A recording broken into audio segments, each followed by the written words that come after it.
Daniel y Apocalipsis. Daniel 1, 3 y 4.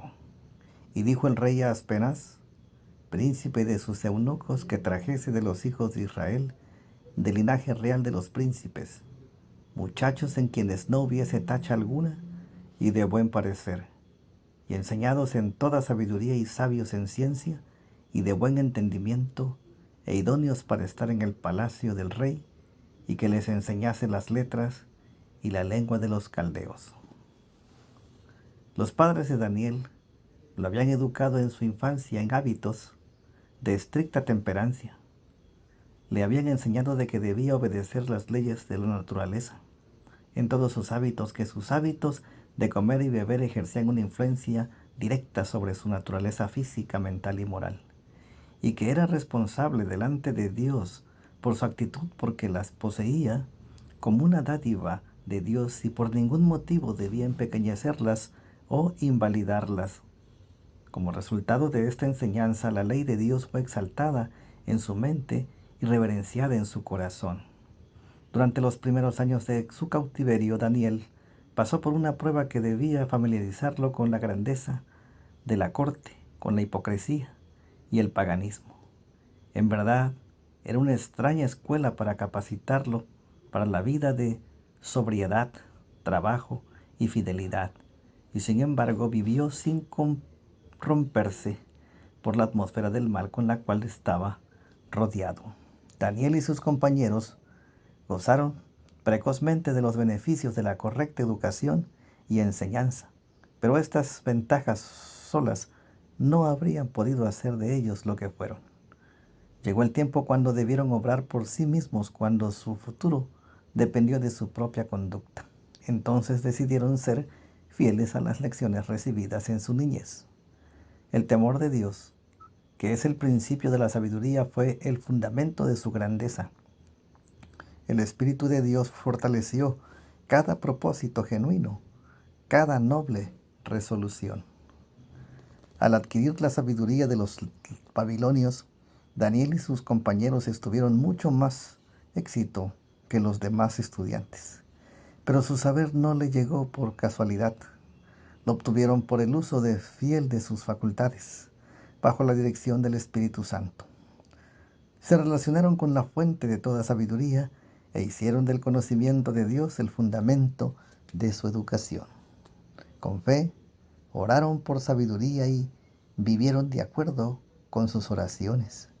Se colocaron donde Dios podía bendecirlos, evitaron lo que habría debilitado sus facultades y aprovecharon toda oportunidad de familiarizarse con todos los ramos del saber. Siguieron las reglas de la vida, que no podía menos que darles fuerza de intelecto.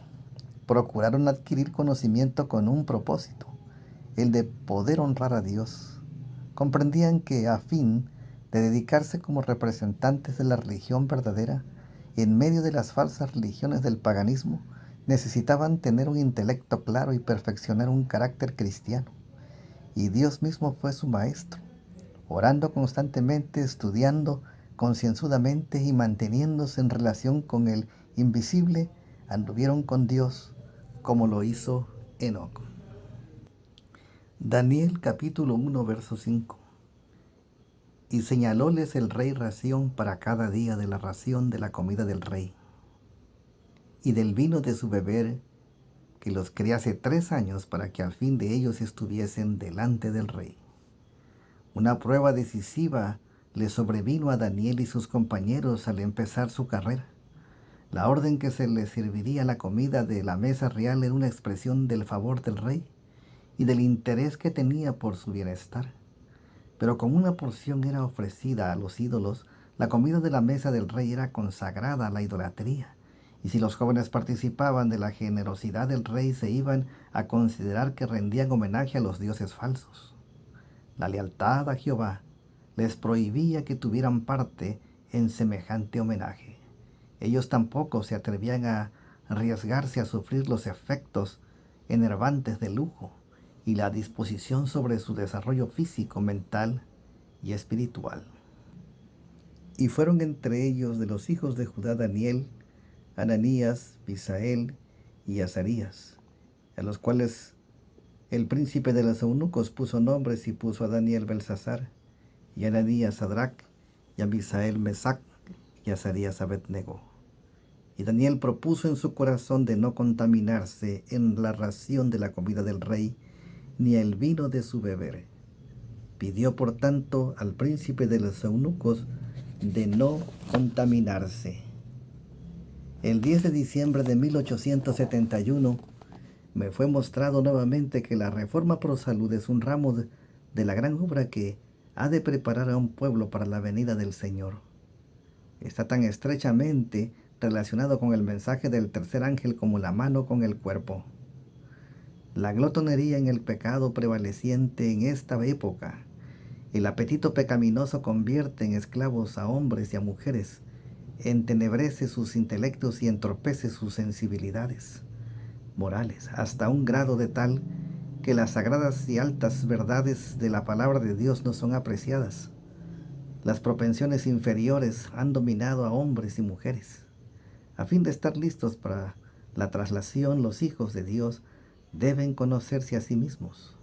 Deben tener una comprensión de su propia estructura física, para que puedan juntos con el salmista exclamar: Te alabaré porque formidables y maravillosas son tus obras.